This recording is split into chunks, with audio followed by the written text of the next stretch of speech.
April 1878.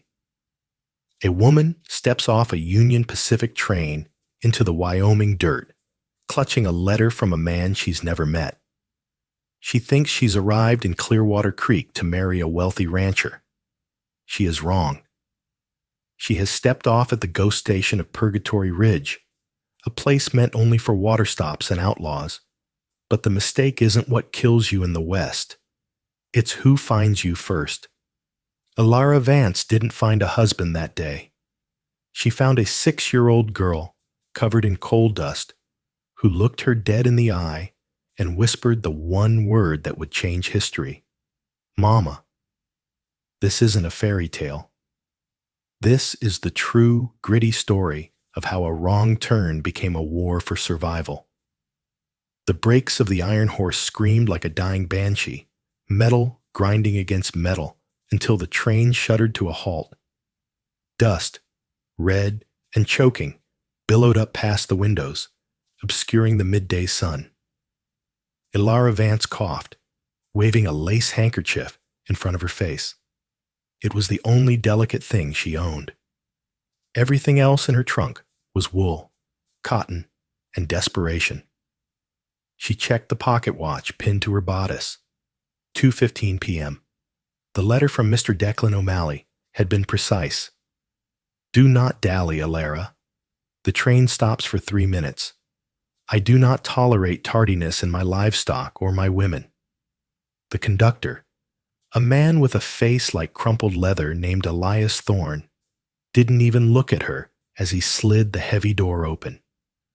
Station's up, ma'am, Elias grunted, spitting tobacco juice onto the tracks. Make it quick. Elara gathered her skirts, her heart hammering a frantic rhythm against her ribs.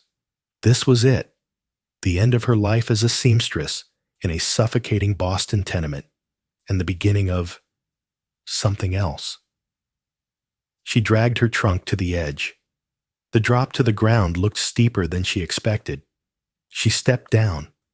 Her boot sank into 2 inches of dry, powder-soft dirt. Behind her, the conductor didn't wait. The whistle blew, a shrill shriek that made her jump. The gears engaged, and the train lurched forward. Wait! Elara turned, shielding her eyes. Where is the station master? Where is Mr. O'Malley? The conductor was already a blur in the doorway. He looked back at her, and for a second, his expression shifted from indifference to confusion, and then to horror. He yelled something, but the roar of the steam engine swallowed his words. The train gathered speed, becoming a snake of iron and smoke, disappearing around the bend of the canyon. Silence rushed back in, heavier than the noise had been. Elara turned a slow circle. There was no town. There was no bustling platform with a white picket station house. There was only a rotting wooden structure that looked like it had been clawed apart by wolves, a water tower leaning precariously to the left, and miles of sagebrush stretching out to jagged, unforgiving mountains. She pulled the letter from her pocket. Clearwater Creek. She looked up at the faded, sun-bleached sign hanging by a single rusted nail on the shack. Purgatory Ridge. The blood drained from her face, leaving her lightheaded. She was 20 miles short, maybe 30. In the Wyoming Territory, 20 miles on foot wasn't a hike. It was a death sentence. Hello, she called out. Her voice sounded thin, swallowed instantly by the vastness of the plains. Is anyone here? The wind howled through the slats of the broken station house. A tumbleweed, cliched but menacing, rolled past her boots. Then she heard it. A crunch. It wasn't the wind. It was the deliberate sound of a boot pressing on dry gravel. Elara spun around, clutching her reticule like a weapon. Standing in the shadow of the water tower was not a man. It was a child. A little girl, no older than 6, stood frozen. She wore a dress made of flour sacks that had turned gray with grime. Her hair was a tangled nest of straw blonde matted with burrs. But it was her eyes that froze Alara's breath in her throat. They were heterochromatic. One startlingly blue, the other a fractured hazel. They were eyes Alara had seen before, in a mirror. The wind whipped Alara's skirts, but neither of them moved. The girl took a tentative step forward, her small hands trembling at her sides. She looked at Alara's face, studying the curve of her jaw, the dark arch of her eyebrows. The child's lip quivered. She reached out a hand, her fingers splayed and dirty. "Mama?" The word was a ghost, barely a whisper. Alara took a step back, confused. "No, sweetie, I'm not your mama." The girl didn't listen. A sob broke from her chest, raw and agonizing. She ran. She bolted across the 10 feet of separation and slammed into Alara's waist, burying her face in the expensive wool of Alara's traveling coat. "Mama, you came back," the girl cried, her voice muffled. "Pa said you were in the ground, but I knew. I knew." Alara stood paralyzed, her hands hovering over the child's shaking shoulders. Instinct warred with logic. She should push the child away. She should find an adult, but the girl felt so frail, like a bird made of hollow bones. Slowly, Alara's hands settled on the girl's back. "Shh, it's all right. I'm here. Who is your pa?" Click, clack. The sound was unmistakable. It was the sound of a lever-action Winchester rifle chambering around. Alara looked up. Coming from the tree line, emerging like a bear from a cave, was a man. He was huge, wearing a duster coat that had seen more rain and blood than any garment should. His hat was pulled low, but the bottom half of his face was covered in a dense dark beard. The rifle was shouldered, and the barrel was pointed directly at Alara's heart. "Get your hands off my daughter," the man growled. His voice sounded like gravel grinding under a wagon wheel. "Step away, or I'll put a hole in you the size of a silver dollar." Alara Vance had grown up in the slums of Boston. She knew what dangerous men looked like. They usually smelled of gin and cheap cigars, and they carried knives in their boots. This man was different. He didn't smell like a city thug. He smelled of pine resin, horse sweat, and gun oil. He didn't look angry. He looked like a cornered animal, lethal and terrified. "I said step away," the man barked, taking a step closer. The little girl tightened her grip on Alara's waist. "No, Pa, don't. It's Mama. She's back." The man flinched. It was a microscopic movement, a tightening of the jaw. But Alara saw it. The girl's words had hit him harder than a bullet. "Daisy, let go," he ordered, his voice cracking slightly. "That ain't your mama. Your mama is dead. That's just a stranger." "She ain't," Daisy screamed, turning her head to glare at her father, tears tracking muddy paths down her cheeks. "Look at her eyes, Pa. Look at 'em." The man, whose name Alara would soon learn was Jedediah Thorne, lowered the rifle an inch. He squinted against the harsh sun, looking properly at Alara for the first time. He saw the blue eye. He saw the hazel eye. The color drained from his weather-beaten face, leaving him looking pale beneath the tan. The rifle barrel dipped toward the ground. "Lord Almighty," he whispered. Alara seized the moment. "Sir, my name is Alara Vance. I was supposed to be on the train to Clearwater Creek. I made a mistake. I don't know who you think I am, but I mean no harm to you or your daughter." Daisy refused to let go. Alara could feel the child's heartbeat fluttering against her stomach like a trapped moth. Jedediah shook his head, as if trying to clear a fog. He lowered the hammer of the rifle, but didn't sling it. "You got off at Purgatory? Nobody gets off here unless they're hiding or dying. I told you, it was a mistake, Ilara said, trying to keep her voice steady. The conductor, he didn't stop me.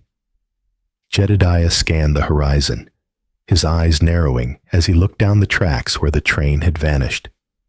Conductor usually knows better, unless he was paid not to. A chill that had nothing to do with the wind crawled up Ilara's spine. Paid? By whom? Storm's coming, Jedediah said abruptly, ignoring her question. He pointed north. Massive, bruised purple clouds were stacking up over the mountain peaks. Wyoming spring storms kill faster than snakes. You can't stay on the platform. I need to get to Clearwater Creek. Mr. O'Malley will be waiting. At the mention of the name O'Malley, the temperature between them dropped 10 degrees.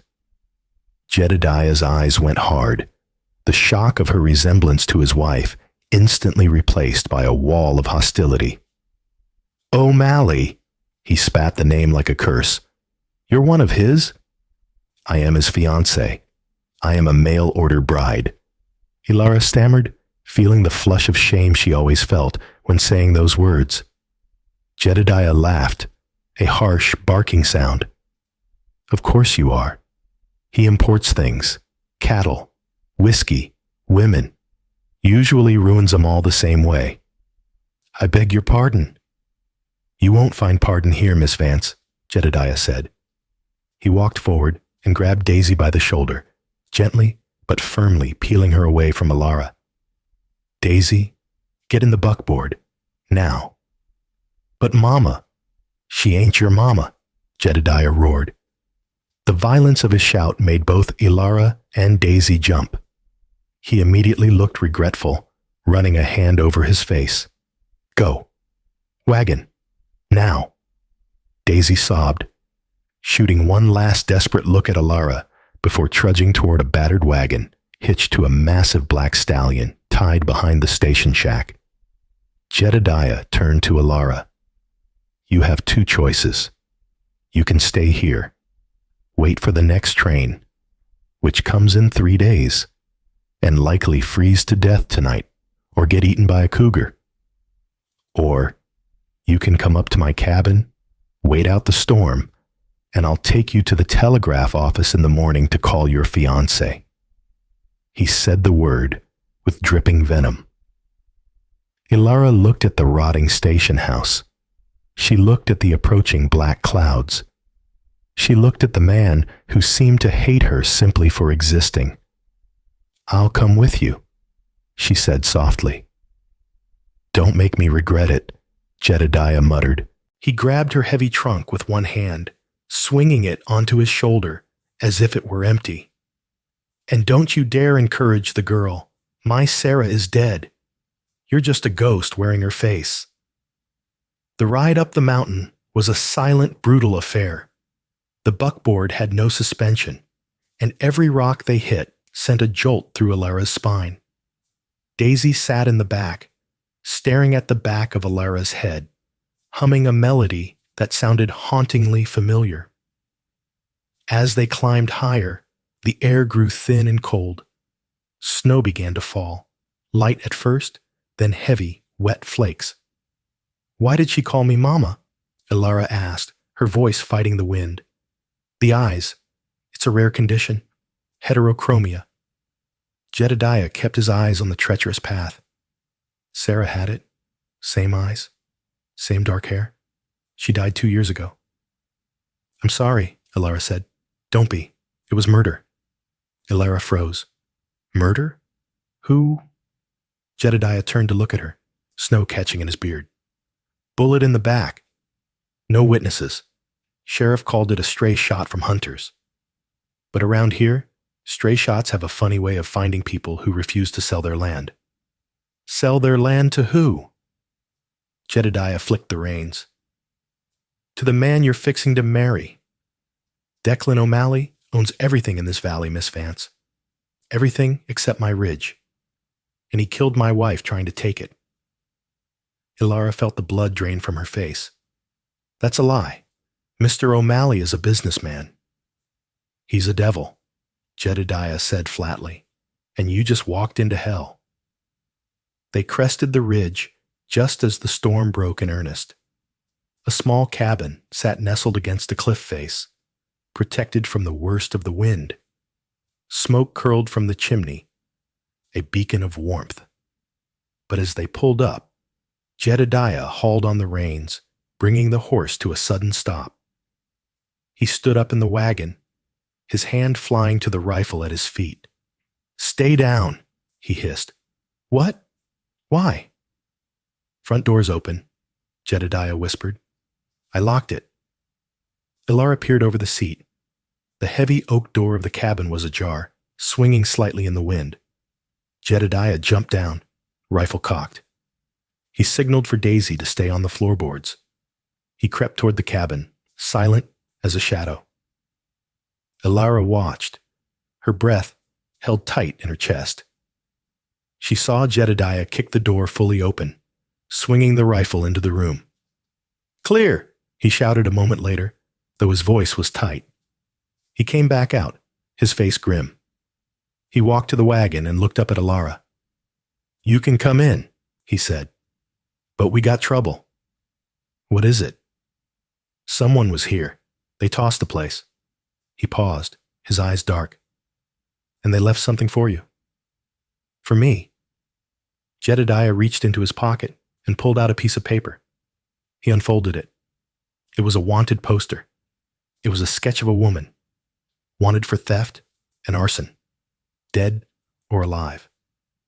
The sketch was crude, but the eyes were detailed.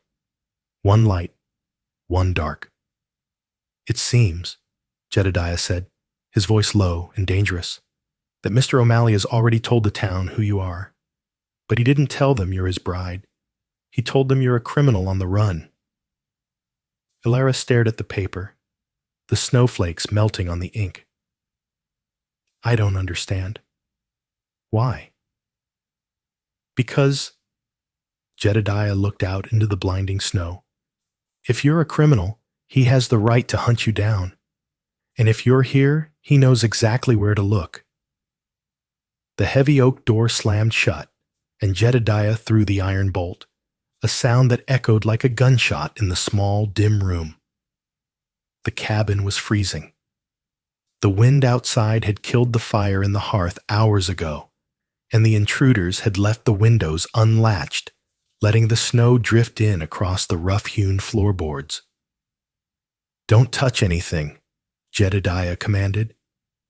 He moved with a terrifying efficiency, sweeping the room with the barrel of his Winchester, checking the corners, the loft ladder, the root cellar trapdoor. Ilara stood by the door, shivering violently. It wasn't just the cold. It was the adrenaline crashing through her system. She watched Daisy scuttle under a heavy wooden table, clutching a rag doll that looked as though it had survived a war. "Mr. Thorne," Ilara started, her teeth chattering. "That poster, it said, 'I'm an arsonist. I've never lit a fire bigger than a candle in my life.'" Jedediah ignored her. He was busy shoving a heavy wardrobe in front of the window. "Grab some kindling. Get the stove going. If we don't freeze, we need the light to see them coming." "See who coming?" He turned to her, his eyes dark and hard in the gloom. "The men O'Malley sent to kill you. And now, since you're in my house, the men he sent to kill us." Ilara dropped to her knees by the cast-iron stove, her fingers fumbling with the matches. Her hands shook so badly she broke the first two. Why? Why would he bring me all the way from Boston just to kill me? It doesn't make sense. I'm a seamstress. I have no money. I have no family. The fire caught, a small tongue of orange licking at the dry pine needles. The warmth began to bleed into the room, illuminating the chaos. The cabin had been ransacked. Drawers were pulled out, clothes scattered, flour and coffee grounds dumped on the floor. They hadn't just been looking for Ilara. They had been searching for something specific. Jedediah walked over to Alara's trunk, which he had dropped in the center of the room. Without asking, he flipped the latches. "Hey," Alara protested, standing up. "That is private." "Privacy is a luxury for people who aren't being hunted," Jedediah grunted. He threw the lid open. He rifled through her belongings with calloused hands. Shifts, stockings, a Bible, a small sewing kit. Then he pulled out the dress. It was the wedding dress O'Malley had sent her. It was a heavy cream satin, far too expensive for a simple rancher's wife, trimmed with intricate lace and pearls. Jedediah held it up. The firelight danced on the pearls. His expression shifted from suspicion to a haunted, terrible recognition. "Put it on," he said softly. "What?" Alara stared at him. "Mr. Thorne, this is hardly the time. Put it on over your clothes," he snapped. "I need to see the fit." Alara hesitated, frightened by the intensity in his gaze, but the rifle leaning against the wall was a potent motivator. With trembling hands, she stepped into the dress, pulling the bodice up over her wool traveling coat. It shouldn't have fit. She was wearing layers of winter clothing. The dress should have been too tight. But as she pulled the buttons closed, the silk settled perfectly. It wasn't just tailored. It was engineered. It fit her form exactly, even with the bulk of her coat underneath. Jedediah stared at her, and for a moment he looked like a man seeing a ghost. He reached into his own shirt pocket and pulled out a silver locket. He popped it open and turned it toward her. Inside was a miniature portrait of a woman. She had dark hair, a sharp jawline, and eyes that were mismatched, one blue, one hazel. She was wearing a cream satin dress with pearl trim. It was the same dress. "He didn't buy that dress for you," Jedediah whispered, the anger draining out of him to be replaced by a cold, dawning horror. "He kept it. This was Sarah's wedding dress. She was buried in her Sunday wools. I never found this dress." Alara looked down at the satin, suddenly feeling like she was wearing a shroud. "I don't understand." "Sarah refused to sign the deed," Jedediah said, his voice sounding far away. "O'Malley wants Purgatory Ridge. There's a coal vein running under this mountain that could fuel the Union Pacific for 50 years. He offered us money. We said no. Then the threats started. Then Sarah was shot." He looked Alara in the eye. "But the deed to the ridge was in Sarah's name. Her father left it to her, not me. I can't sell it. Only she could." The realization hit Alara like a physical blow. She sank onto a stool, the heavy dress pooling around her. He needs Sarah to sign the deed. "But Sarah is dead," Jedediah finished. "So he found a girl from Boston with the same cursed eyes. He brings you here, frames you for a crime so no one will miss you if you vanish, and likely plan to intercept you before you ever reach town. He'd dress you in this, force you to sign the deed as Sarah Thorne, and then he'd kill me," Alara whispered. "And he'd have the land. And I'd be none the wiser," Jedediah added grimly. "He probably planned to plant your body on my land, frame me for killing my own wife, who miraculously returned." From under the table, Daisy crawled out. She walked over to Alara, her small hand reaching out to touch the satin skirts. "Mama's dress," Daisy murmured. "You look pretty." Alara's heart broke. She reached down and pulled the child into her lap, hugging her tight. The little girl smelled of dust and lavender soap. For the first time in her lonely life, Alara felt a fierce protective surge. She wasn't just a victim anymore. She was a pawn in a game that had destroyed this little girl's life. "We have to go to the sheriff," Alara said, looking up at Jedediah. "We have to tell him." Jedediah let out a bitter laugh. "Sheriff Grady is O'Malley's nephew. You go to him. You're dead before sunrise." "Then what do we do?" Jedediah walked to the window, peering through a crack in the shutters. The snow was falling harder now, a white curtain erasing the world. "We hold the fort," Jedediah said, checking the load in his Winchester. "Storm's too bad to travel. If O'Malley's men are out there, they're freezing. They'll want to finish this tonight." As if summoned by his words, a glass pane in the kitchen shattered. A bottle flew through the window, trailing a rag soaked in kerosene and lit with a flame. It smashed against the far wall. Fire, liquid and angry, splashed across the dry logs. "Get down!" Jedediah roared. He dove, tackling Alara and Daisy, shielding them with his massive body as a hail of bullets shredded the wooden shutters. The siege of Purgatory Ridge had begun. The cabin erupted into chaos. The Molotov cocktail had ignited the curtains and the dry timber of the wall. Smoke, black and acrid, instantly began to pool against the ceiling. Jedediah rolled off them, bringing his rifle up in one fluid motion. He fired blindly through the shattered window. Crack thoom! The sound of the heavy caliber round was deafening in the enclosed space. A scream from outside confirmed a hit. "The water bucket!" Jedediah yelled over the roar of the wind and gunfire. "Alara, put out that fire! Daisy, get in the root cellar, now!" Alara scrambled to her feet, tripping over the hem of the wedding dress. She grabbed the heavy iron bucket near the stove. The water inside was half frozen, covered in a disk of ice. She smashed the ice with her fist, not feeling the pain, and heaved the water onto the climbing flames. Steam hissed violently, blinding her for a second, but the fire died down to a smolder. Daisy was frozen, screaming, her hands over her ears. Alara didn't think. She lunged across the room, keeping low as bullets chewed up the wood furniture around them. She grabbed Daisy by the waist. "Come on, honey. Come on!" Alara dragged the girl toward the trapdoor hidden beneath a rug in the corner.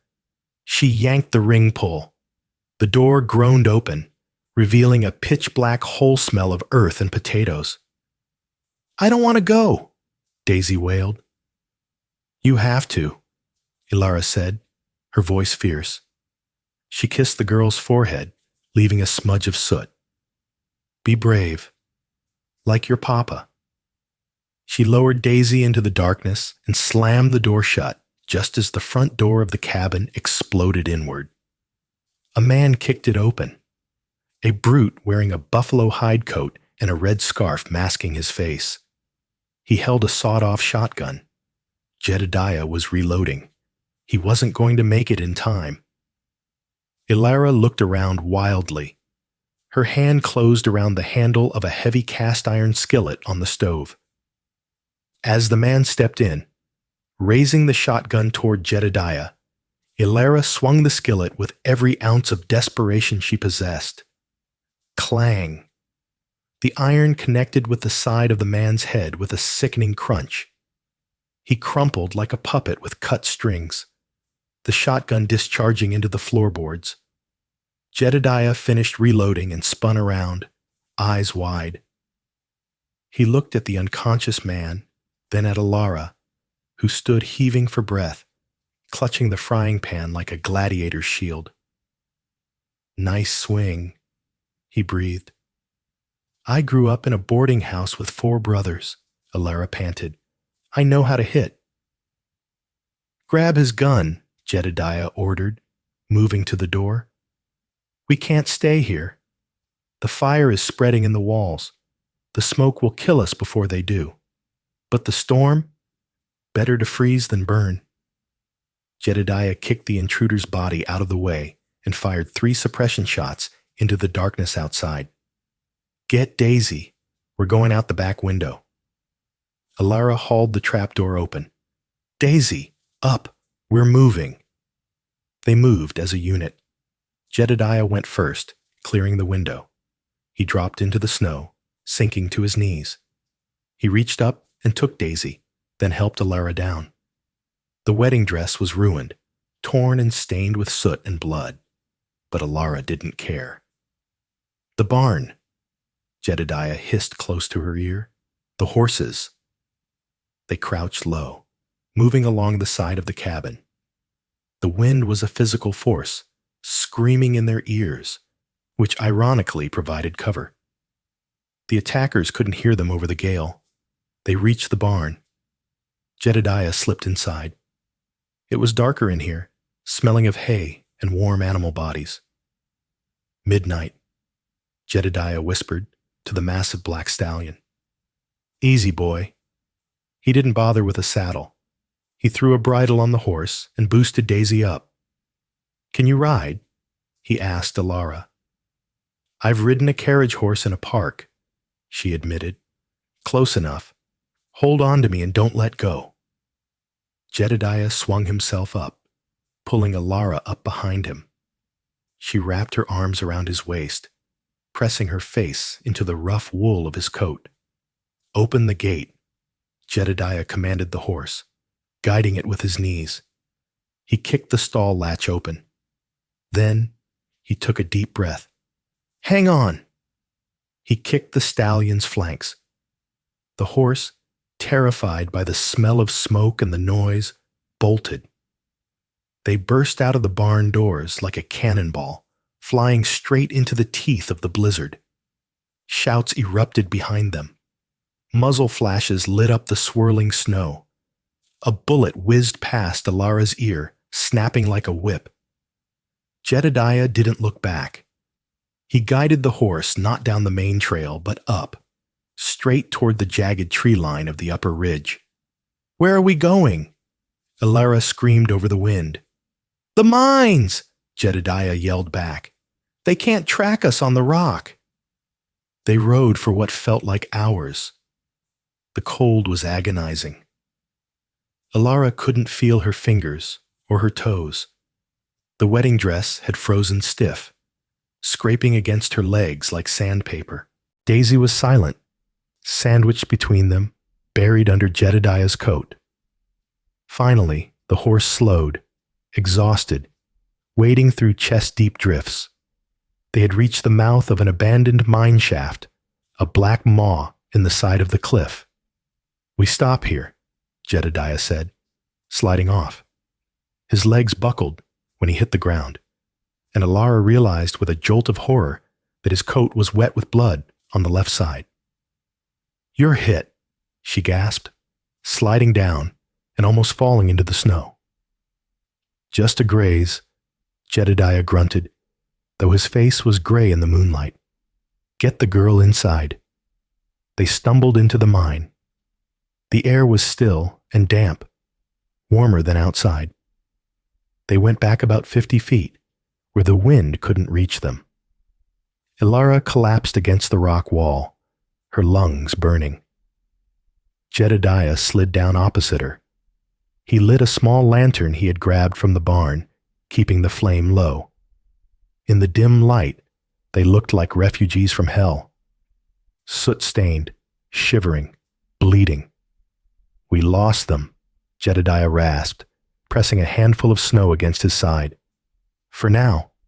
Alara looked at him. The adrenaline was fading, leaving room for the terror to return. Who are those men? Really?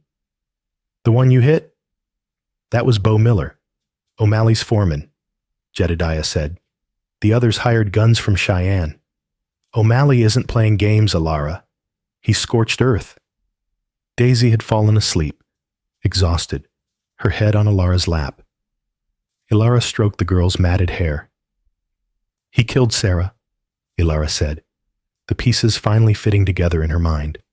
He killed her because she wouldn't sell, and now he wants me to become her so he can steal it.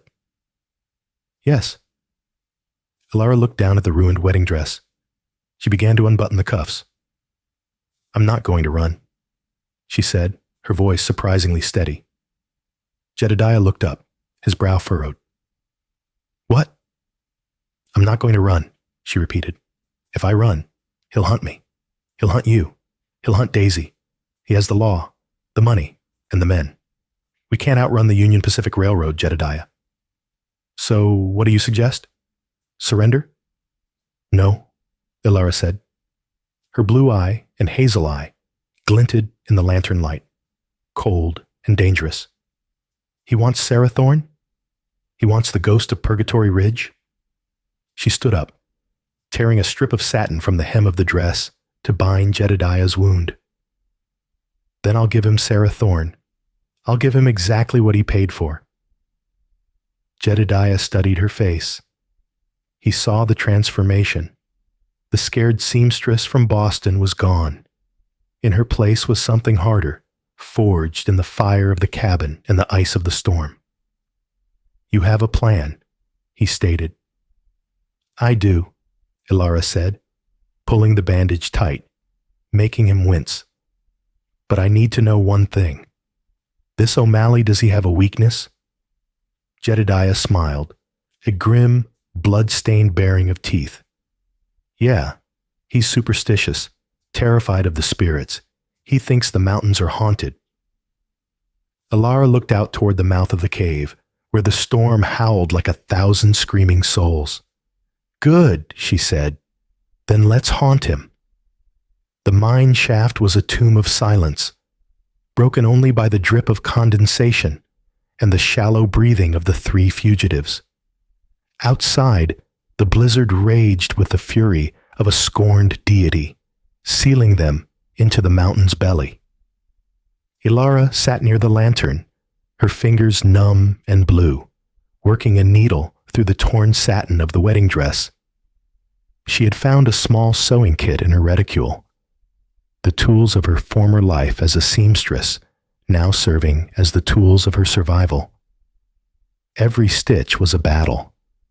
The heavy cream fabric was stained with soot and Jedediah's blood, but she wasn't trying to make it pristine. She was trying to make it hold together. You're wasting your time, Jedediah murmured from the shadows.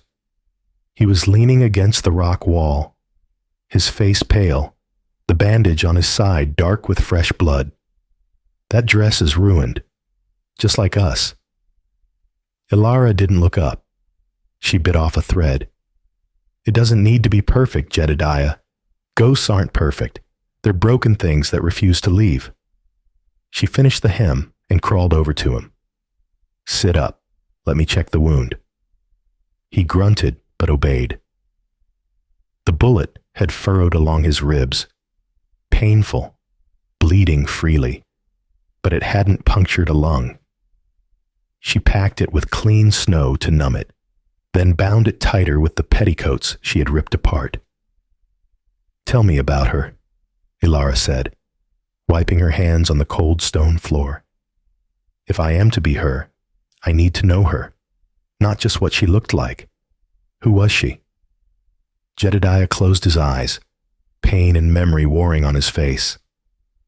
She was fierce. She wasn't from out here originally. She came from Chicago, educated. She read books on geology. That's how she knew about the coal vein before O'Malley did. She was smarter than him, and he hated her for it. How did she speak? Softly, until she was angry. Then she got quiet, deadly quiet. She never yelled. If Sarah went silent, you ran. He opened his eyes, looking at Ilara. She had a habit. When she was thinking, she'd twist the ring on her left hand, over and over. Ilara looked at her bare hands. I don't have a ring. Jedediah reached into his boot. He pulled out a small leather pouch. Inside was a gold band, simple but heavy, set with a small, rough-cut diamond. I took it off her before I buried her, he rasped. I couldn't bear to let the earth have it. He held it out. His hand trembled. Ilara took the ring. It was still warm from his body heat. She slid it onto her finger. It fit. a heavy silence settled over the cave. Daisy stirred in her sleep, whimpering "Mama" in a dream. "O'Malley is hosting the Founders' Day auction tomorrow at the Grand Hotel," Jedediah said, shifting the topic to keep from breaking down. "He's selling off abandoned plots. He plans to auction Purgatory Ridge. He needs a signature on the deed to make the title clear for the transfer." "He thinks he has the signature," Ilara said. "He thinks he has me." "He thinks you're dead in a drift," Jedediah corrected. "Or he thinks his men will drag your corpse back to town. If we walk into that hotel, we are walking into a den of vipers. Sheriff Grady will be at the door. His deputies will be in the crowd." "Does the town know Sarah is dead?" Ilara asked. "Rumors. O'Malley spread the word she ran off with a lover, or that she died of fever. He keeps it muddy so no one asks questions. If Sarah Thorne walks through those doors tomorrow, half the town will think it's a miracle. The other half will think it's a reckoning." Ilara stood up. She smoothed the ruined dress over her hips. She practiced the twist of the ring. She narrowed her eyes, channeling the anger she had felt on the platform, the terror of the cabin, and the cold of the mine. "Then let's give them a reckoning," she whispered. They waited out the night. It was the longest night of Ilara's life. She didn't sleep. She spent the hours listening to Jedediah's whispered instructions on who was who in Clearwater Creek. The baker, Mrs. Higgins, who was a gossip but kind. The banker, Mr. Solomon, who was crooked. The layout of the hotel. When dawn broke, the storm had passed. The world outside was blindingly white, buried under 3 feet of fresh snow. "The horse can't carry 3 of us down in this," Jedediah said, checking the animal. "And my leg is stiffening up." "We don't need to ride," Ilara said, looking at the steep decline toward the valley floor. "We need a sled." They fashioned a crude travois from old mine timbers and rope found in the shaft. They hitched it to midnight. Jedediah lay on it, rifle across his chest, with Daisy tucked beside him under the buffalo robes. Ilara rode the horse, guiding them down the treacherous icy switchbacks. It took 6 hours to reach the outskirts of Clearwater Creek. The town was bustling. Despite the storm, the Founders' Day auction was a major event. Wagons lined the main street. Smoke pumped from chimneys. They stopped in a grove of aspen trees a mile out. "This is it," Jedediah said. He struggled to sit up, his face gray with exhaustion. "I can't walk in with you. If they see me, they'll shoot first. I'm a wanted man, remember?" "I know," Ilara said. She dismounted. She looked wild. Her hair was loose and windblown, her face pale, her eyes burning with a feverish intensity. The dress, stained and torn, looked less like a wedding gown now, and more like a burial shroud that had been clawed through. "You take Daisy to Mrs. Higgins," Jedediah instructed. "Go through the back alleys. Leave her there. Then you go to the hotel." "And you?" "I'm going to find a perch." Jedediah patted his rifle. "If O'Malley tries to grab you, I'll take his head off from 300 yards. Ilara grabbed his hand. "Don't die, Jedediah."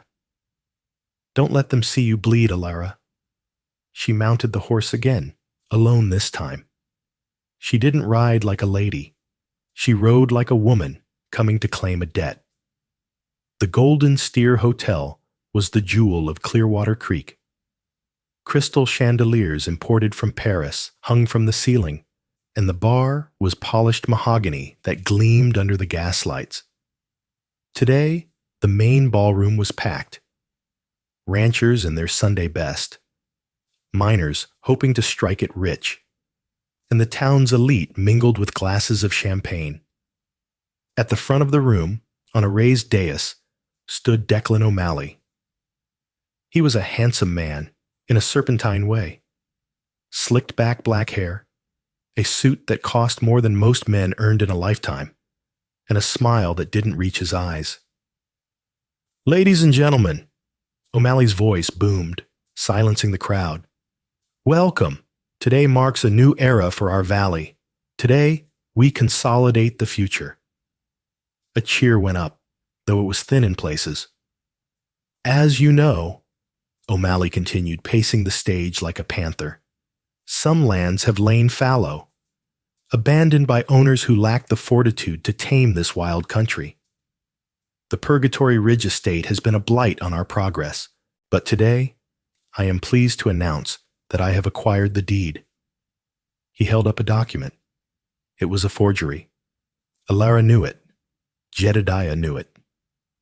The previous owner, Mrs. Sarah Thorne, has graciously signed over rights in absentia, wishing to sever her ties with our community.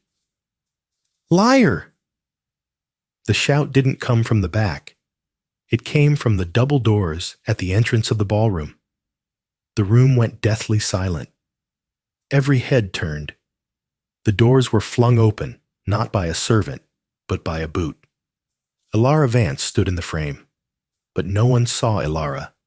They saw the ghost. She wore the cream satin dress, now gray with ash and stiff with dried blood. The lace bodice was ripped. Her dark hair hung in wild tangles around her face. But it was the eyes, the blue and the hazel, that pinned Declan O'Malley to the wall. She didn't speak immediately. She walked. Click, click, click.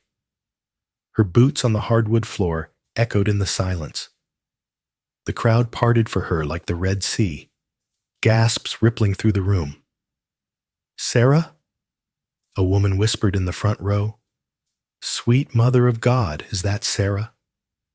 Ilara kept her eyes locked on O'Malley. He had gone the color of old parchment. The paper in his hand trembled violently. "You said I was gone, Declan," Ilara said. Her voice was the one Jedediah had taught her, low, quiet, deadly. "You told them I ran away." She stopped 10 feet from the stage. "Sarah," O'Malley stammered. He looked at his nephew, Sheriff Grady, who was standing by the bar, hand hovering over his gun. But Grady didn't move. He looked terrified. "You don't shoot a ghost. Sarah, we heard you were dead." "I was," Ilara said. She slowly raised her left hand, twisting the gold ring on her finger, over and over. "But the ground wouldn't take me. Not while you still have my land."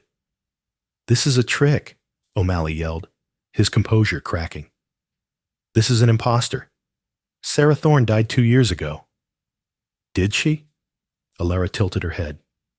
"Then who signed that deed, Declan? If I'm dead, that signature is a lie. If I'm alive, it's a forgery. Which is it?" The logic trap snapped shut. The room murmured. The ranchers looked at O'Malley with suspicion. "Arrest her!" O'Malley shrieked, pointing a shaking finger. "She's a fraud. She's the wanted woman. The arsonist." Sheriff Grady stepped forward, sweat beading on his forehead. "Now hold on, ma'am. We have a poster?" "Look at me, Thomas," Ilara said, turning to the sheriff, using the first name Jedediah had given her. "You came to my house for Christmas dinner 3 years ago. You ate my apple pie. You told me you wanted to marry Sally Miller. Did I look like an arsonist then?" Grady froze. The personal detail hit him hard. He looked at O'Malley, then back at the woman who looked exactly like the woman he had mourned. "It's Sarah, Uncle Declan," Grady mumbled. "It's her eyes." "It's a trick," O'Malley roared. He jumped down from the stage, his hand diving inside his coat for the derringer he kept there. "I killed you once. I'll kill you again." The confession hung in the air for a split second, a mistake born of pure panic. Ilara didn't flinch. She smiled, a cold, terrifying smile. You can try. O'Malley drew the gun. Crash. The massive stained glass window high above the balcony shattered inward. A single rifle shot thundered through the ballroom. The gun in O'Malley's hand exploded in a shower of sparks and metal. He screamed, clutching his mangled hand, falling to his knees. High up in the broken window, perched on a support beam like a darker angel, was the silhouette of a man with a Winchester. "Step away from my wife!" Jedediah Thorne's voice rolled down from the rafters like thunder. Panic erupted. People screamed and dove for cover, but they didn't run for the exits. They ran to the edges, watching the drama unfold. Ilara didn't move. She stepped closer to the kneeling, bleeding O'Malley. She reached down and snatched the deed from the floor. She held it up for the room to see. "This man," she announced, her voice ringing clear, "murdered Sarah Thorne to steal the coal under Purgatory Ridge. He tried to kill me to finish the job. He hired men to burn us out last night." She looked at the sheriff. "Sheriff, are you going to arrest the man who just confessed to murder in front of 300 witnesses? Or do I need to let my husband take another shot?" The sheriff looked at the sniper in the rafters. He looked at the bleeding tycoon. He looked at the angry crowd, who were now putting the pieces together. "Deputies!" Grady barked, his survival instinct kicking in. "Cuff him!" "You can't do this!" O'Malley screamed as two deputies hauled him up, blood dripping from his hand. "I own this town. She's a fake. I bought her. I bought her from Boston." "He's delirious," Ilara said calmly. She walked up to O'Malley, leaning in close so only he could hear. "You bought a mail-order bride, Declan," she whispered, her eyes flashing. "But you paid for a funeral." As they dragged him away, Ilara felt the adrenaline crash. Her knees wobbled. The room was still staring at her. She was safe, but she was trapped. She was Sarah Thorne now. Then, a small voice broke the tension. "Mama!" From the kitchen doors, escaping Mrs. Higgins's grip, Daisy ran into the room. She was clean, her hair brushed, but she ran with the same desperation she had shown at the station.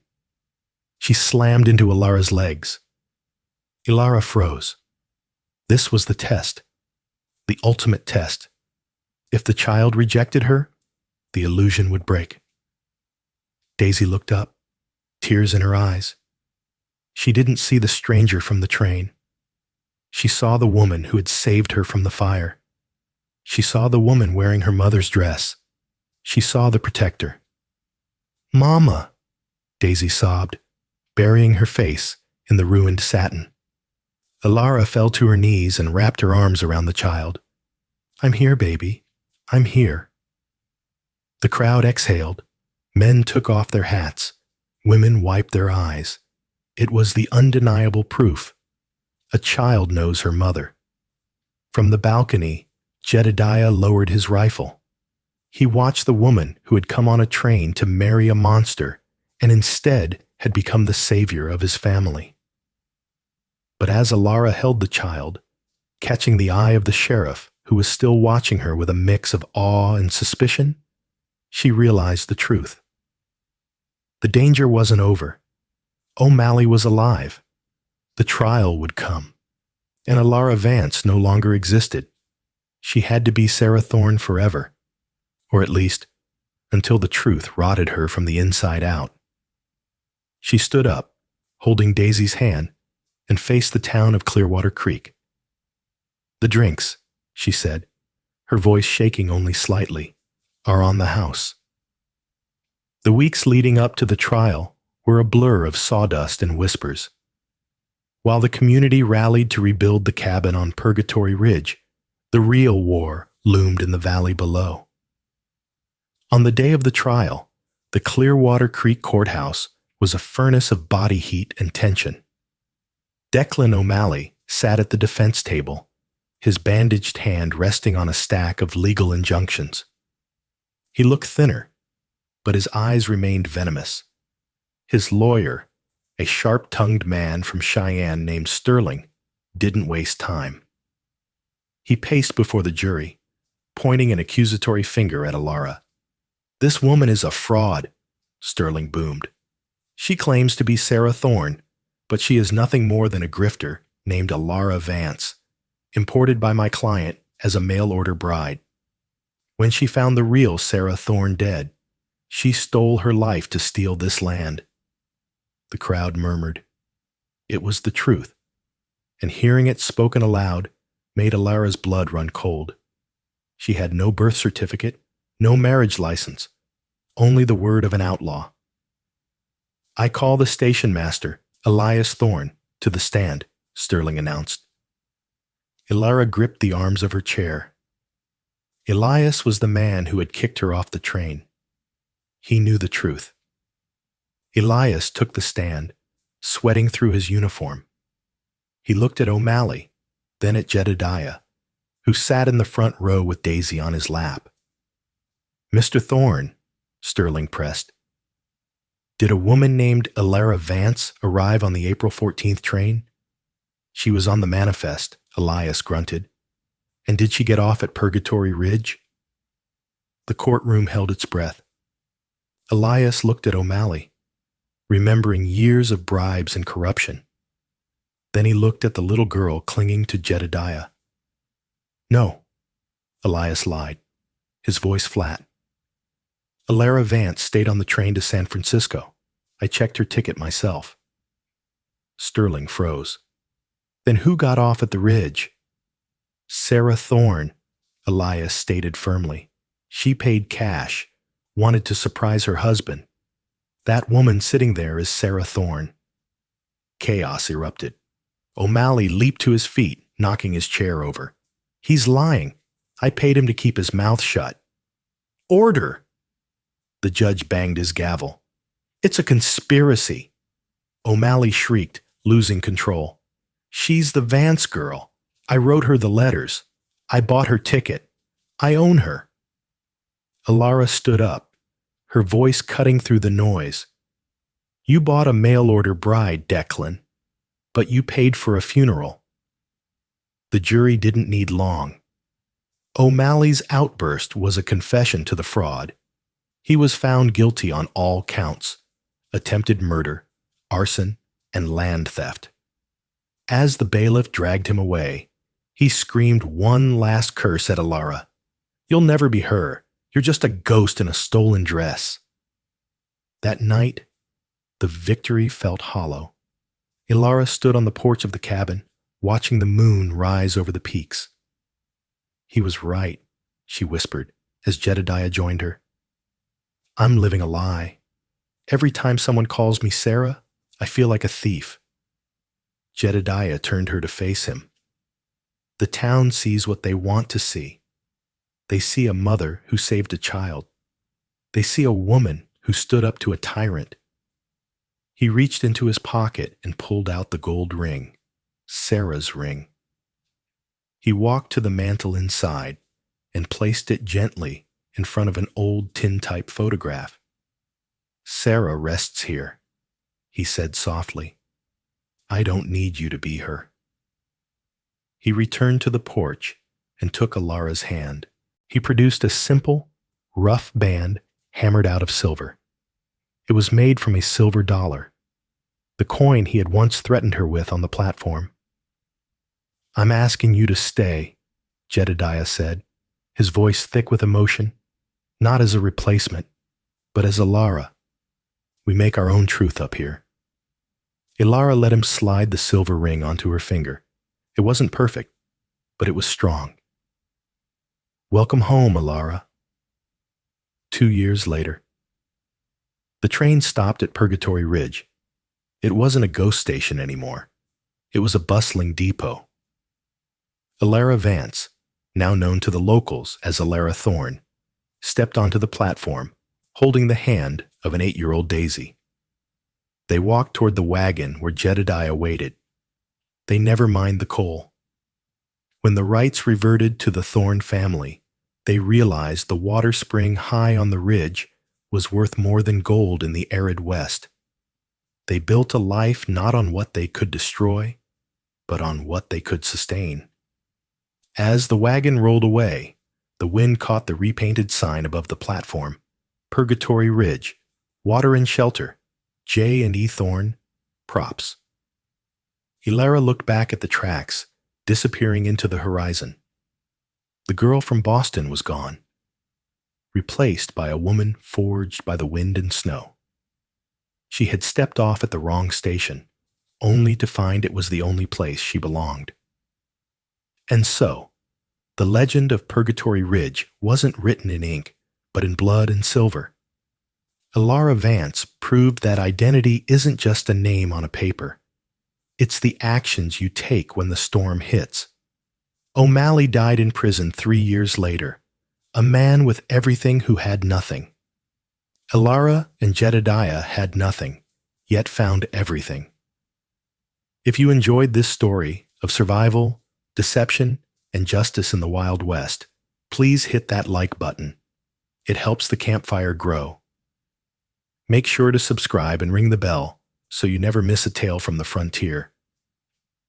And I want to hear from you. Comment "wrong station" below if you think Hilara made the right choice. Until next time, keep your powder dry and watch where you step.